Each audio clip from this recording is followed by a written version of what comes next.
Yesterday session and today's session we are going to see about the human endocrine and exocrine system. Yesterday we have started the endocrine system and we have finished till thyroid gland. So we will continue after the thyroid gland. Yesterday we see the pituitary gland, then parts of pituitary, anterior pituitary, then human growth hormone, then other hormones secreted by anterior pituitary, TSH, ACTH, FSH, luteinizing hormone, then posterior pituitary neurohypophysis, it's also called as neurohypophysis, and the hormone secreted by posterior pituitary. Then overall diagram, then thyroid, hormone secreted by thyroid, and hypothyroidism, then calcitonin, then goiter. So today we are going to see about the parathyroid gland. Okay. So parathyroid gland, in sense, this is a gland which is present over the corner of your thyroid gland. So I said thyroid gland is going to be a butterfly shaped diagram. Even we can see this diagram here. Yeah. So here you can able to find out the 4 dots which you can able to see in the corner of the thyroid gland. It is called as a parathyroid glands. So these glands are presented on the thyroid gland, and the hormone which is secreted by this parathyroid gland is going to be called as a parathormone. So this parathormone is secreted by the parathyroid gland and is essential for the maintenance of blood calcium level within a very narrow critical level. So the calcium is necessary for the development of your metabolism of your body and the growth of the body, especially to the bones and the teeth, which is made up of calcium. So the calcium is very much necessary for the growth as well as the growth of the teeth in the children. So maintaining the blood calcium level is necessary because calcium is an important inorganic ion for many physiological functions. So what happens if there is a hyposecretion of your parathyroid hormone or parathormone? Hypoparathyroidism. So the hypersecretion of parathormone, that means parathyroid hormone, is called as the hypoparathyroidism. It leads to the hypocalcemia. Hypocalcemia decreases in the blood calcium level. So due to this, what happens, the decrease in the blood calcium level, the bone, the formation of the bone in children, the formation of the bone may not be proper. In adults, what happens, there's a chances of getting often fracture. Even if they fall slightly, if they fall down from the chair also, they have the chances of getting fracture and the bone become weak. Then the teeth might be fall down due to that strongness, due to the absence of the calcium. The strongness of the teeth also, it loses its property. Then hypersecretion of parathyroid hormone. That hypersecretion, the excess secretion of parathormone is called as the hypersecretion of parathyroid hormone. It results in hypercalcemia. So hyperglycemia, it means the calcium will be get deposited more on the bones, on the excess of calcium will be present, and this calcium will get deposited, and due to that the stretching of the finger in olden days, stretching of the finger, and they might have some pain when folding their fingers, hands, like that they will be having them symptoms. Okay, so next gland we're going to see about the adrenal glands. So adrenal glands are called as the life-saving gland. So this is the gland which is present on the top of the kidney. So you can see that. So this is a gland which is present on the top of the kidney, is called as the adrenal gland, which is a major, which is going to secrete important hormones, and we call it that hormones also triple F: fright, flight, and fight. So during the time of any emergency, or during the time of anxiety, or during the time of nervousness, so these glands going to secrete the hormone, and obviously it will be increasing them heart rate, and it will stimulate their sympathetic nervous system as well to maintain them, to maintain the procedure, or to face the problem, or to face the anxiety, like that. So adrenal gland is also called as life-saving. That's why we call it as a life-saving gland. There are two adrenal glands present on each kidney, on the top of the kidney. Then the adrenal glands are otherwise called as suprarenal gland. So other name for adrenal is called suprarenal gland. Why? Because it has the name suprarenal gland, in sense superior, the upper part of the kidney. Renal gland, renal system is going to be our kidney. So the adrenal gland is present on the top of the kidney, just like a crown.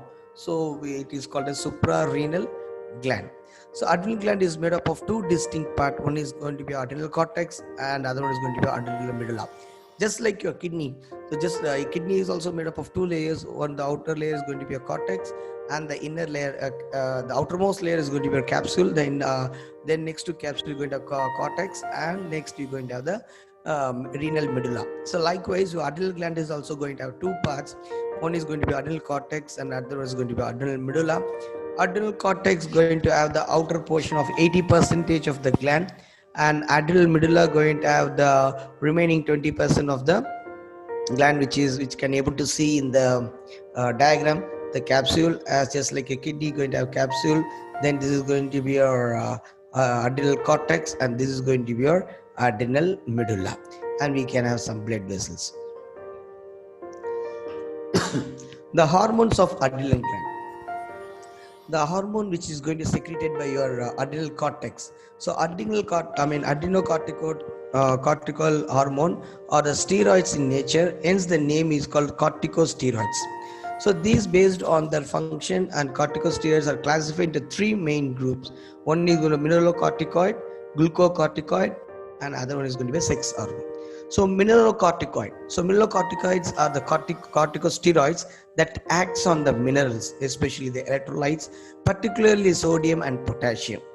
Mineralocorticoids are the aldosterons and 11 deoxycorticostones.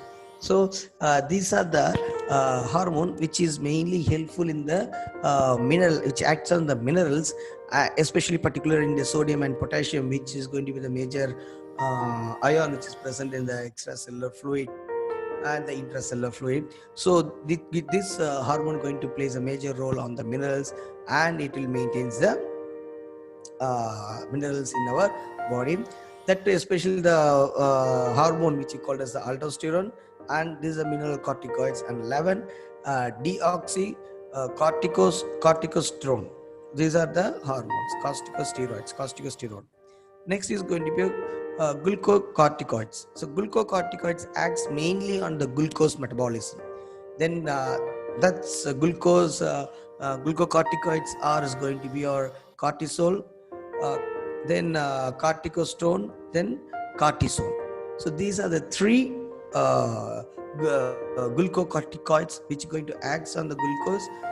Even your pancreas, the islets of Langerhans in pancreas is also going to play a major role in the maintaining the glucose, blood glucose level.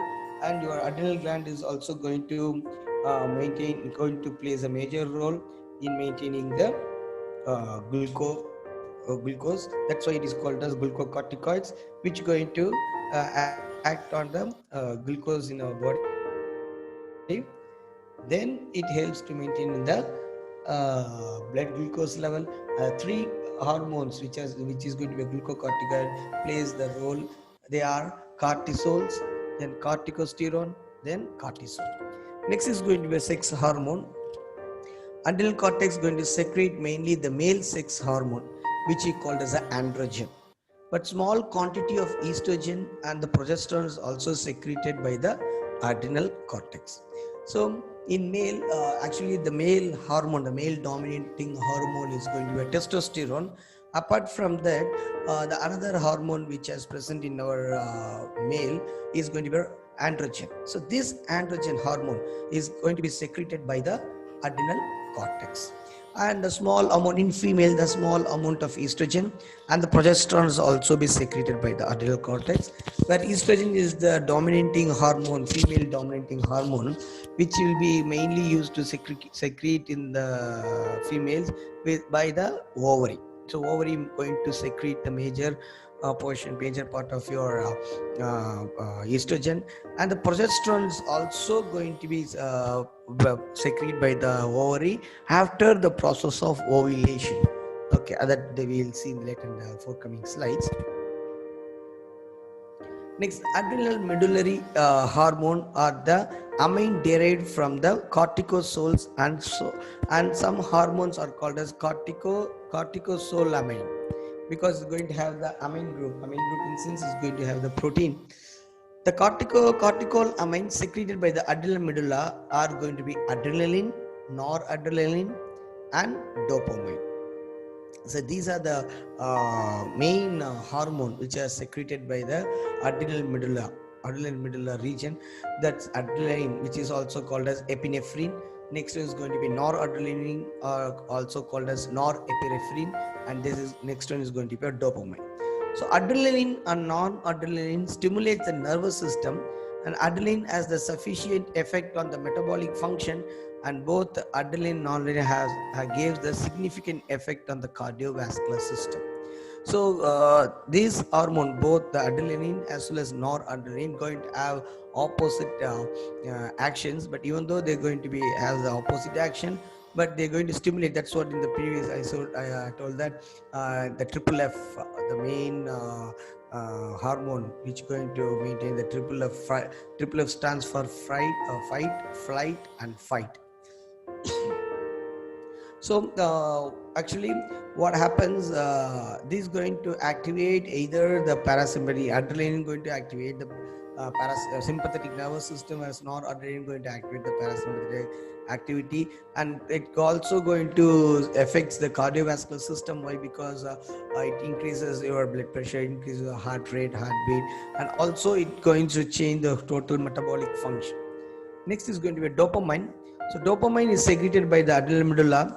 Dopamine is also secreted by a dopaminergic neuron in some area of brain, particularly the basal ganglion. In brain, this hormone acts as a neurotransmitter. So already we have seen this word neurotransmitter in the synapses in the nervous system. Synapses, where they're going to carry all the information or the stimulus which has been given to the post-synaptic neuron.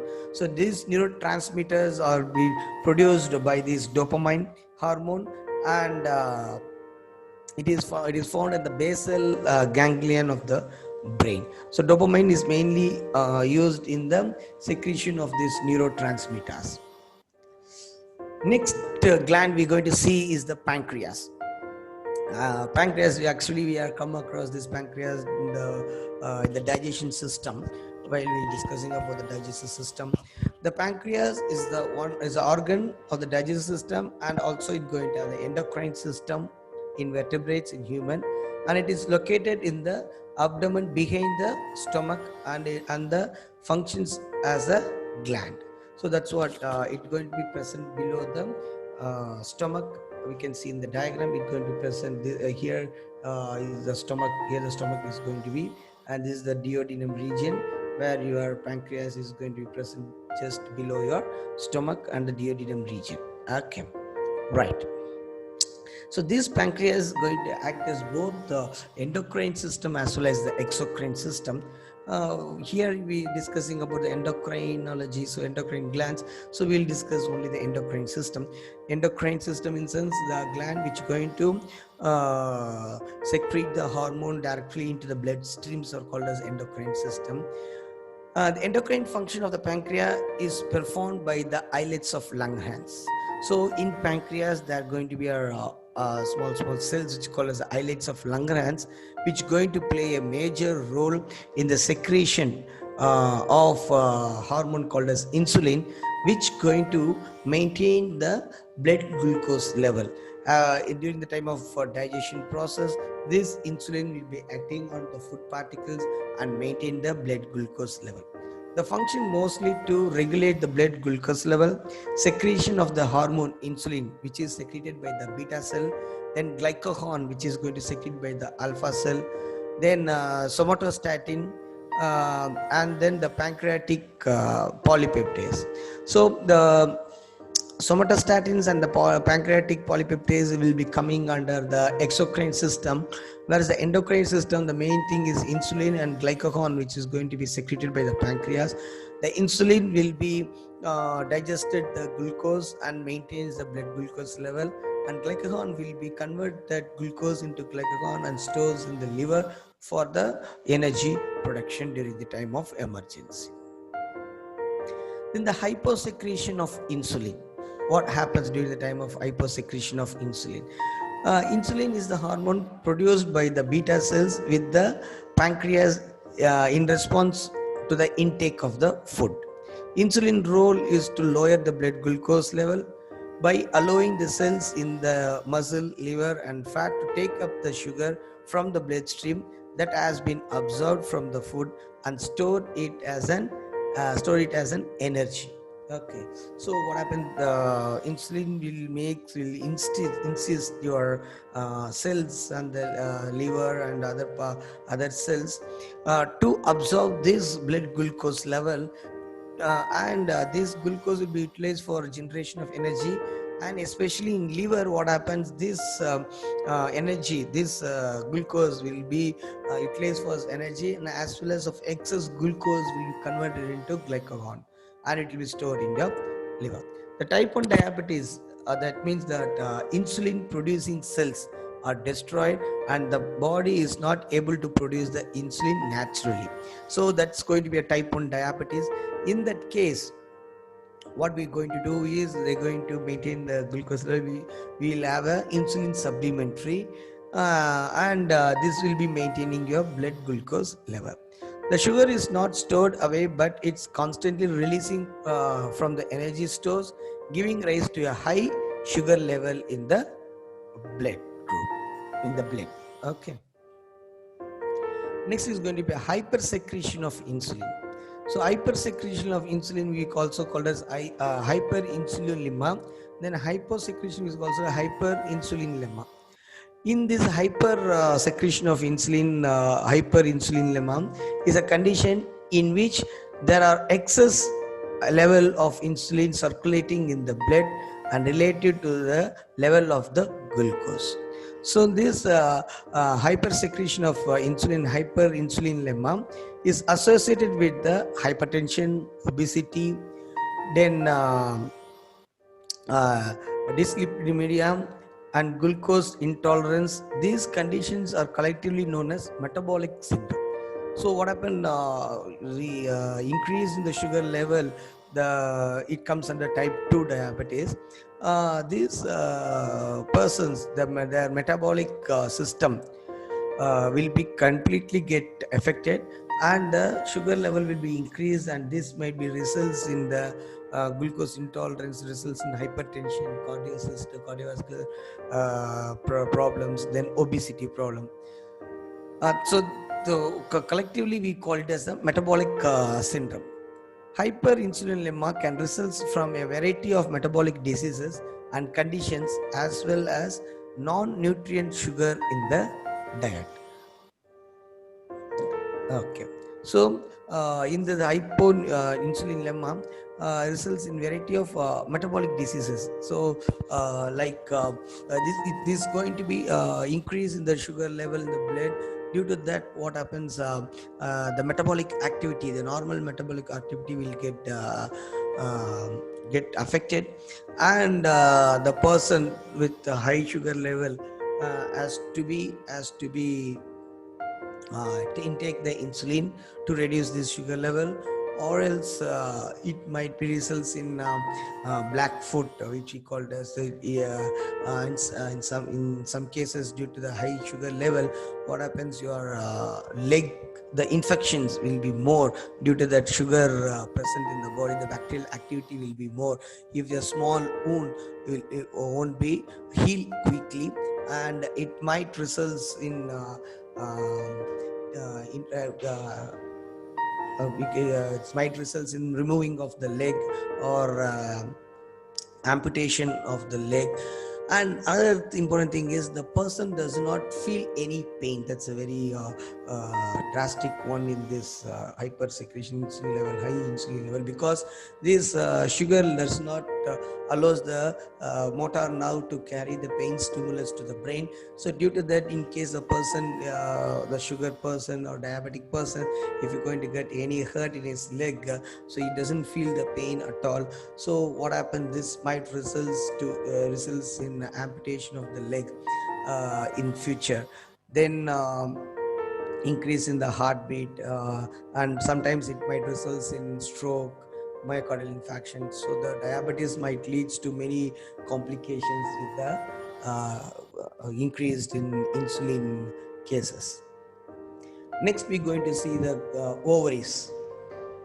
So ovary is a organ found in the female reproductive systems that produce an ovum. So ovary is a very important organ which is going to release the ovum or egg from the ovary, and by releasing of this ovum, it's going to secrete two important hormones. The ovum travels down from the fallopian tube into the uterus.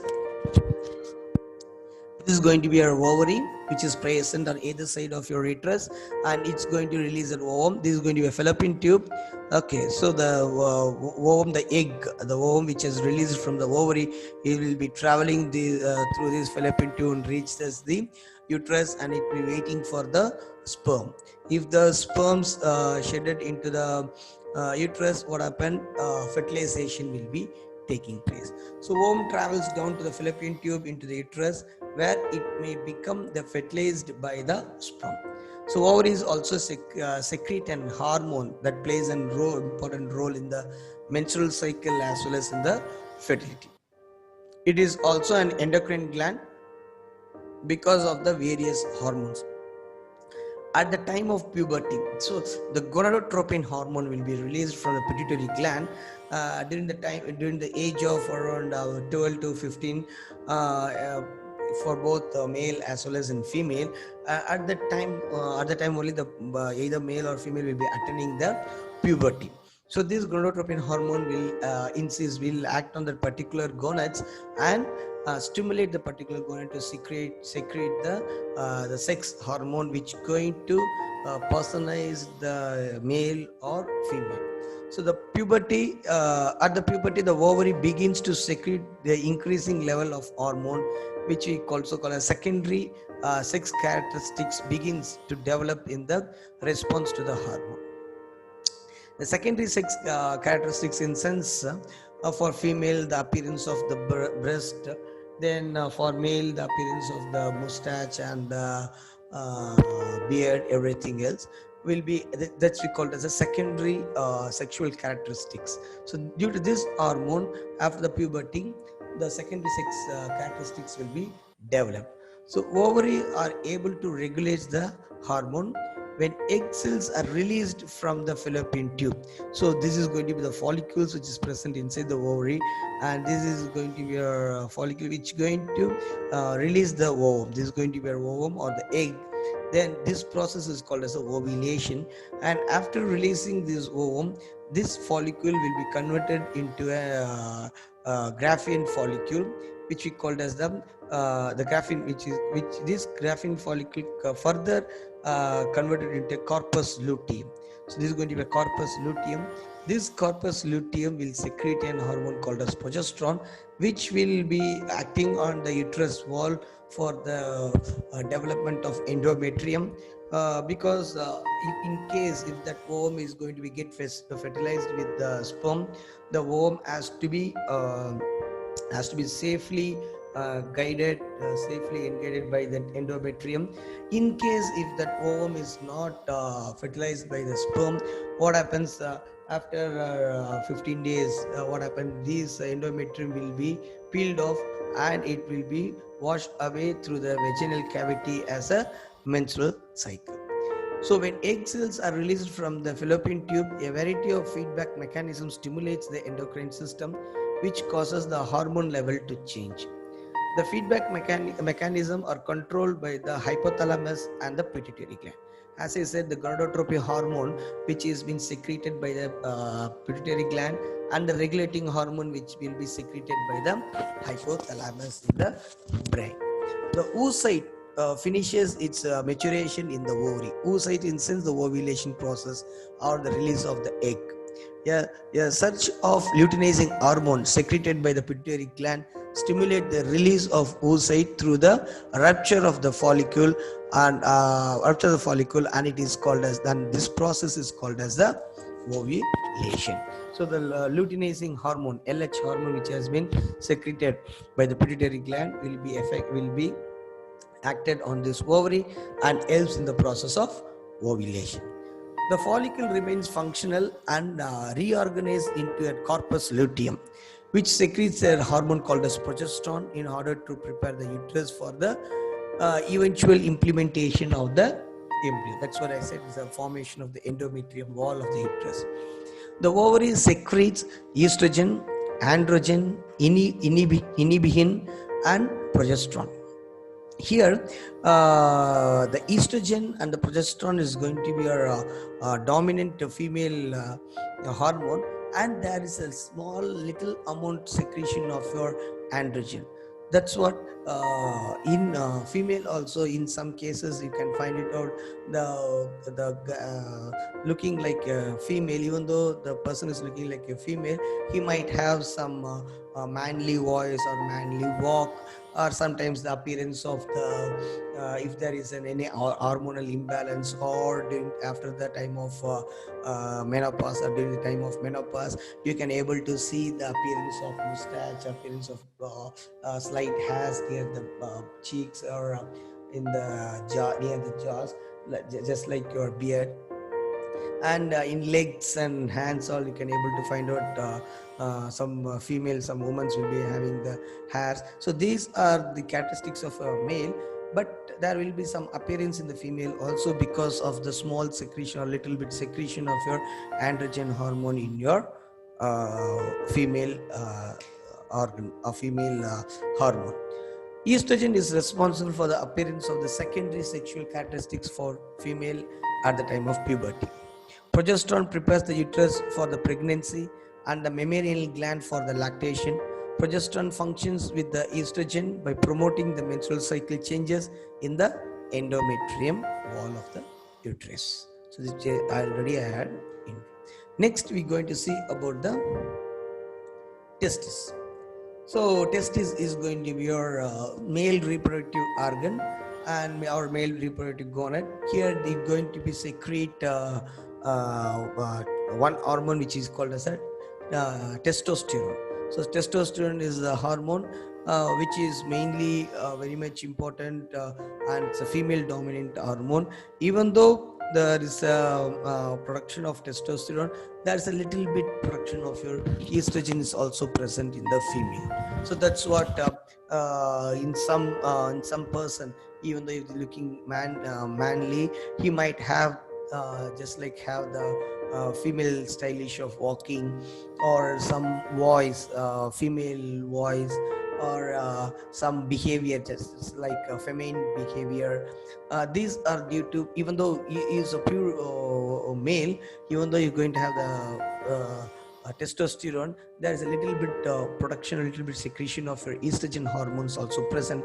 And mostly if you notice the appearance of the hard nipples in the chest region of the male, these are the things where the female going to have all this appearance, even though the male is also going to have the same appearance because of the hormone, estrogen hormone, which has been secreted a little bit in our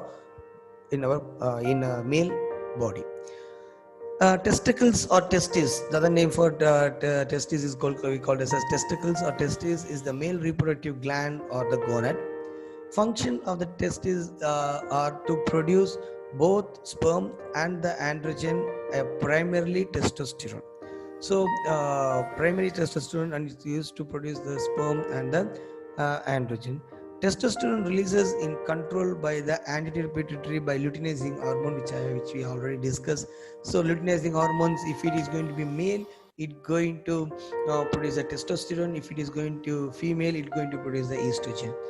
And also being called as the interstitial cell stimulating hormone, ICSH. So this also produce that luteinizing hormone, a special luteinizing hormone for the male, which is used to secrete the testosterone hormone, is called as an interstitial cell stimulating hormone, which is going to be secreted by the anterior pituitary gland. The sperm production is controlled both by the anterior pituitary follicle stimulating hormone and gonadotropin or gonadotestosterone. The follicle stimulating hormone as well as the testosterone going to be helps in the production of your sperm. So likewise in female, follicle stimulating hormone, that's we call as a progesterone, and as well as the estrogen going to be help in the production of your ovum, which the process we call it as a ovulation process. But in male it is not that much, we're not having any separate process like ovulation. We're having only the sperm production. The sperm has been produced, and this is going to be the testes, and this is going to be a seminiferous tubules. Okay, so then we will call this epidermis. This is going to be the head of the epidermis. Then vas differentia. This is going to be a vas differentia with enormous blood circulation, which will comes out and joins through the urethra in the penis. And this is a blood vessel. This is going to be seminiferous tubules. It's going to be seminiferous tubules, which is used in the production of your sperm. So sperms will be production. The process of producing of your sperm we called as a spermatogenesis, whereas in female the production of ovum we call it as a oogenesis. So what happened? The sperms has been produced in the seminiferous tubules, and the sperm will be stored here, stored in the epidermis. Okay, stored in the epidermis. Here it's going to be kept in the store. The sperms will be get stored, and during time of the sexual contact or sexual intercourse, the erection of your penis will stimulate it will stimulate another gland is present, which is called as the prostate gland, is going to be exocrine nature. That will be producing some semen fluid. So the sperm which has been stored in the epidermis will be get mixed with the semen, and it will be ejected out through the penis during the time of sexual intercourse. Okay, right. So this is what about testes we have seen about the endocrine glands. So endocrine glands, these glands going to have the does not have duct. That's a ductless glands. They will shed or they will secrete their hormones directly into the bloodstreams, and the blood will be carrying these hormones, and the particular organ will be inhibited by these hormones, and it get benefited by this hormone. And if there is any abnormalities due to this secretion of this hormone, like hypersecretion, hyposecretion, that will be results in different abnormalities or different diseases in our body. Even though your pituitary gland is going to be the master gland, which is going to secrete, it's going to control the maximum endocrine glands by releasing some important hormones. And the regulation, the main thing, the regulation is done by the hypothalamus in the brain. So because of this feedback loop, this negative feedback loop will maintains the hormone level, the constant hormone level in the body. So next we're going to see about the exocrine glands. Exocrine glands are the glands that secrete the substance onto an epithelial surface by a way of duct. Here, exocrine glands are the glands which are going to have a duct. So they're going to secrete the hormone, and that the hormone will be traveling through a duct, and it will be having a exact implementation or exact effect on the particular organ or particular region or particular place where it has to be reached. So it's going to have a duct. That's a very important difference between the endocrine as well as exocrine. So the different exocrine glands are, we can see that sweat glands, salivary glands, mammary glands, then uh, circuminous glands, lacrimal glands, then sebaceous gland, then prostate gland, mucus gland, liver, and pancreas. The liver and pancreas, actually, the liver and pancreas both going to have the function of your both endocrine as well as the exocrine. Here the exocrine, your liver and pancreas, we also has the exocrine functioning also. So first we'll see the sweat glands. Sweat glands. The sweating is the production of a fluid secreted by the sweat glands in the skin. So due to the temperature variation, due to the atmospheric change, our body temperature always has to be maintained the same. So what happens during the summer? In the summer, what happens? The environment temperature will be more, and the body, due to that environment temperature, body temperature is also increased. So our body temperature has to maintain to a constant temperature. So to maintain or to retain the body temperature, what happen is the sweat glands will be activated, and the sweat glands will be releasing a fluid which comes out from the sweat pores, skin pores, and it going to maintain the body temperature, and it safeguard from the environmental temperature. So during the it's a kind of an excretion also. Why? Because some minerals like solutes, sodium, potassium will be excreted, small amount, it's also going to be excreted through this sweat glands. The sweat allows the body to regulate its temperature. That's a very important thing, where the sweat is going to play a big role. And during that time, summer season, the urination, when I take the excretion system, urination is also be controlled. We won't urinate oftenly, because and we will intake lot of water, because the enormous amount of water will be excreted as a sweat, and a few amount of water will be excreted in urine. So due to that due to the sweat glands and the sweating process, the frequent urination will be stopped in summer season. Then sweat is not pure water. It always contains a small amount of solute. It is around to be 0.2 to 1%.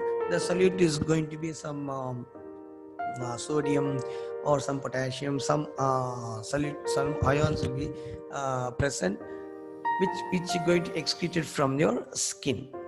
Next, we're going to see about the salivary gland.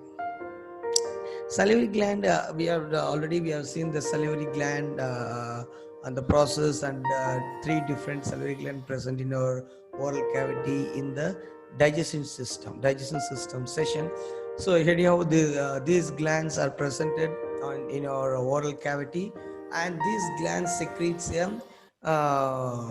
saliva, secretes the fluid, which is very much helpful in the digestion process, and our digestion starts in our from the mouth itself.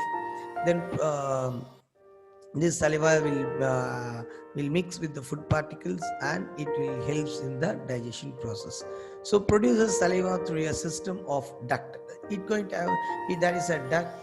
From the duct particular, we have three different types of salivary glands: parotid gland, submandibular gland, sublingual glands. So each and every gland going to have separate duct, and that duct will be get open during the time of mastication process, and saliva is also going to be secreted by that glands. So human has three paired major salivary glands: parotid gland, submandibular gland, and sublingual gland, as well as hundreds of minor salivary glands is also present. These are the major salivary glands present in the oral cavity. Apart from that, hundreds of minor salivary glands also present. Each and every gland is going to be have a duct to secrete the saliva. Next is going to be mammalian gland. Mammalian gland is also exocrine gland in human. Yeah, that means the prolactin as well as the oxytocin. Okay, this the prolactin is a hormone which has been secreted by the anterior portion of the pituitary, and oxytocin is going to be a hormone which is going to be secreted by a posterior part of a neurohypophysis, which going to have the effect on the mammary gland. So this mammary gland is an exocrine gland. Okay, so the hormone which has been secreted and going to activate is on the mammary gland, but the mammary gland is going to be your exocrine gland. Why? Because this mammary gland is going to be produce the milk, and that milk has been ejected out through the nipple by a duct from the mammary gland through the nipple. If any if the fetus or the baby going to suck the nipple, then only the mammary gland going to inject the or eject the milk from the mammary gland through the nipple by a duct. Okay, so mammary gland is an exocrine gland in human and other mammals that produce milk to feed their young offsprings. That's a main important function of your mammalian gland. Next is going to be a cercominous gland. This cercominous gland are specialized sweat glands, which is also going to be present in the skin, that too in the auditory canal, especially going to be present in the ear. Why? Because this gland going to secrete a fluid like yellowish fluid like wax like thing, which we call as the ear wax or cercumin. This that's why it's called as a cercuminous gland. Ear wax, we can oftenly, if you're going to clean your ear with earbuds, you can find out some yellow wax like a thing which is going to comes out from your ear, oozes out from your ear. This is going to be secreted by this gland. This secretion, the wax, ear wax, we often call it as a ear wax, will plays a major role in killing any insects or any microbes which enters into a ear, especially the insect or which going to enter, flies which going to enter into ear will get will kill these insects by this wax. So this has been secreted by this cercuminous gland. The cercuminous gland is a simple coiled tubular gland made up of an inner secretory layer of cells and an outer myoepithelial layer of cells. Produce the cercumin or the ear wax by mixing the secretion with sebum and dead epithelial cells. So this wax has been developed. This wax has been made up of the dead epithelial cells as well as the sebum. This is going to be mixed together to form a wax-like structure called as ear wax, which is very much necessary for the protection of your ear, which is going to be secreted in the ear canal, and it's also it's a kind of your specialized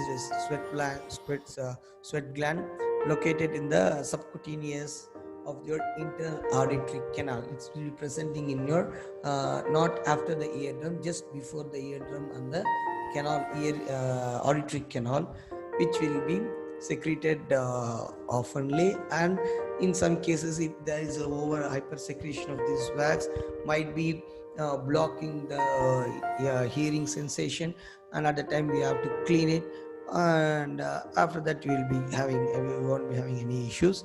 And so the often cleaning of your hearing canal is very important, but frequently cleaning of your hearing is also it's not good, because this wax will be continuously removed. In case if it is continuously removed, then there is a chances of any insect might get damaged with your eardrum.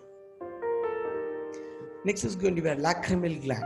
Lacrimal gland is a pair of gland which is present on the just above your eyes, so which going to secrete the fluid or liquid like watery like fluid, water like substance which going to comes through your eye during the time of emotion or excitement, or during any dust particle which which get affected, which get hits in your eye, or if you're going to get any slight injury in your eye, immediately this lacrimal gland secretes the secretes a fluid or watery like structure which protects your eye from the dust, or which will clean up your eye.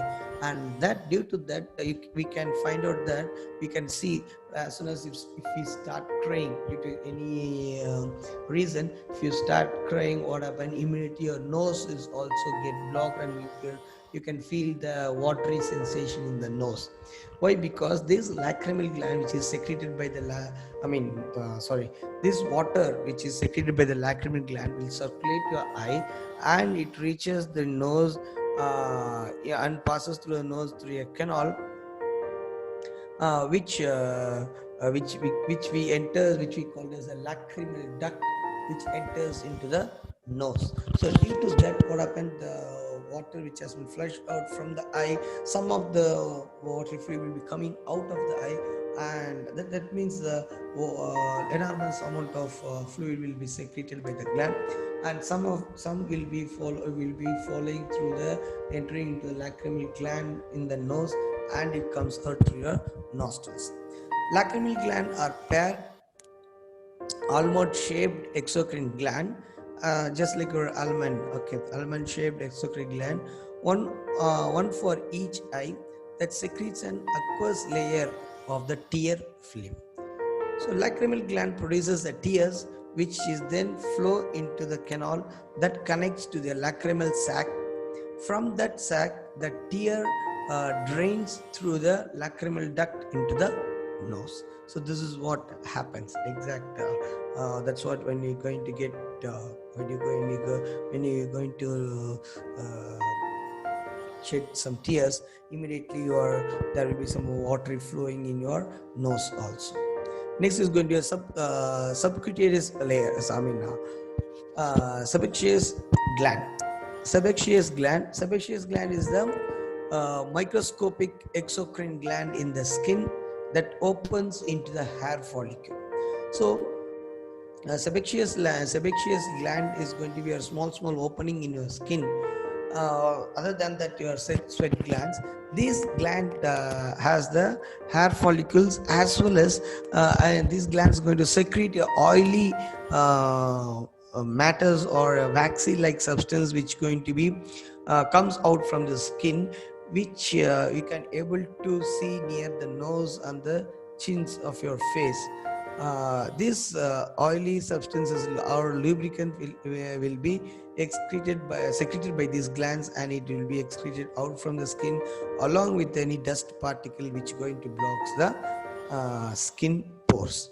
So sebaceous gland is a microscopic exocrine gland in the skin that opens into the hair follicle to secrete an oily or waxy matter called as sebum, which lubricates the hair and the skin of the mammals.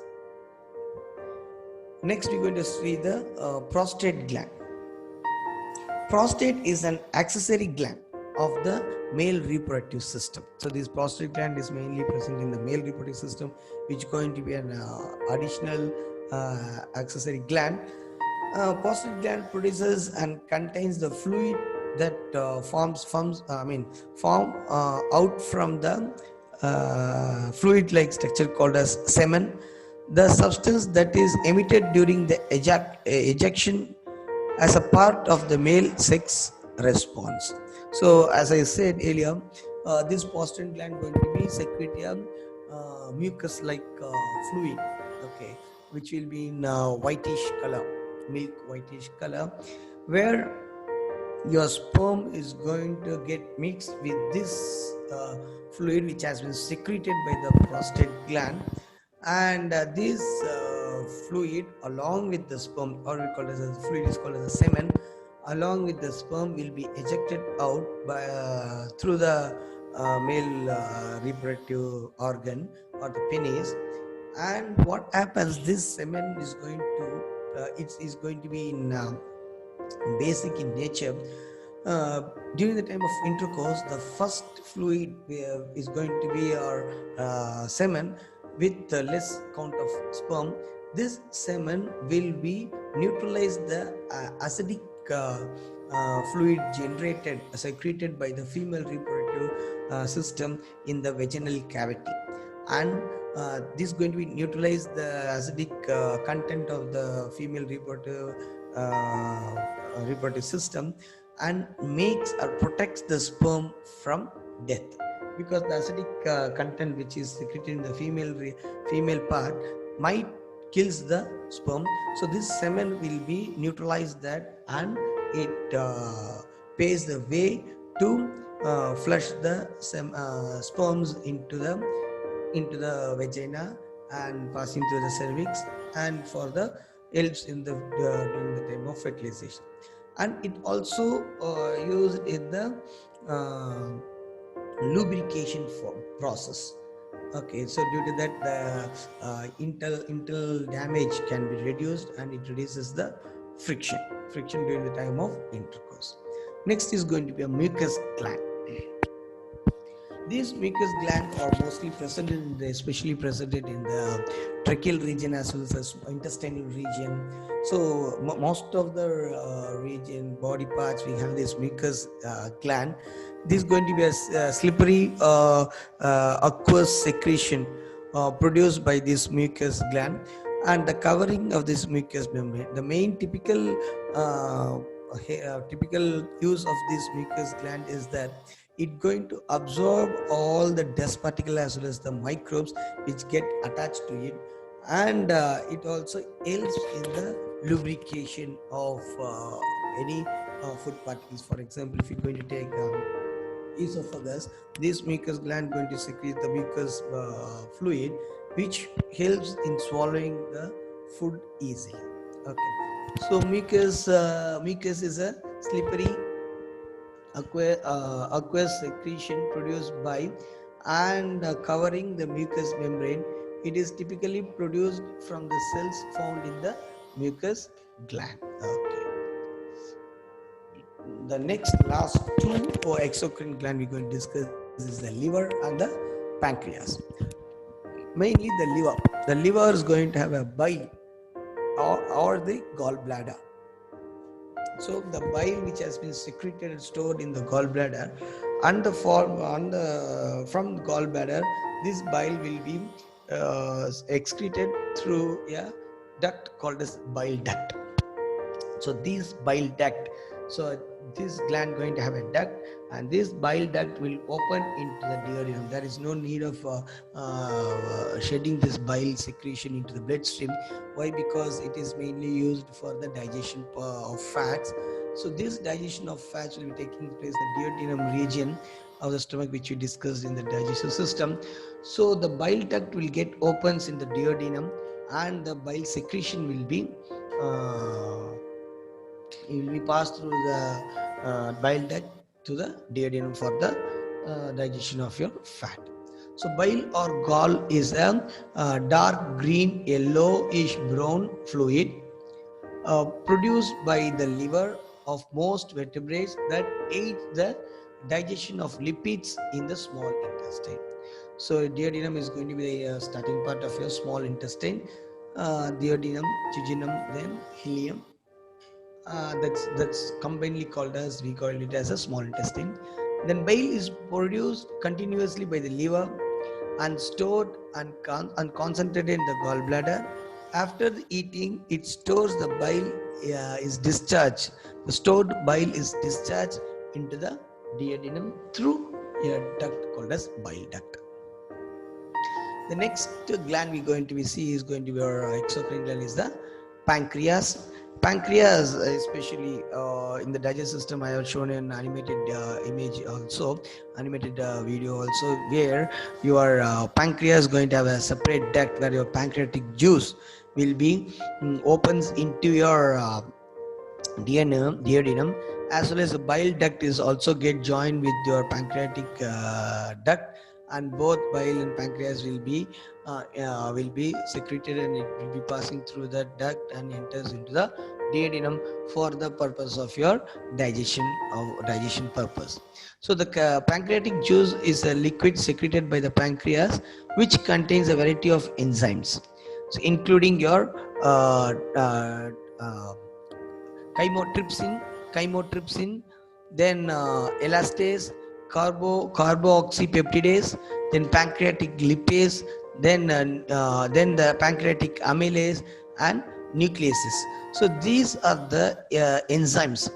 Trypsin, then chymotrypsinogen or trypsinogen. Trypsin is the hormone. When it gets activated, then it's called as a trypsinogen. Chymotrypsinogen, then elastase, carboxypeptidase, pancreatic lipase, pancreatic amylase. So these are the enzymes which has been secreted by your pancreas, and it has been entered into the duodenum through a pancreatic duct and used in the digestion of your protein lipase for lipids, amylase for protein, nuclease for the glucose, then carboxypeptidase for glucose, then trypsinogen, chymotrypsinogen, everything is used in the digestion of the food particles. So within this topic, our session, endocrine and exocrine session has been over. I think now it's over to Athena sir.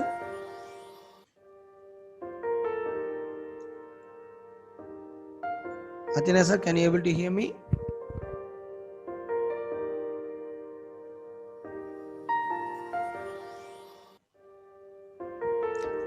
Okay, today we can end up this class today, and we will meet in the next session by next week.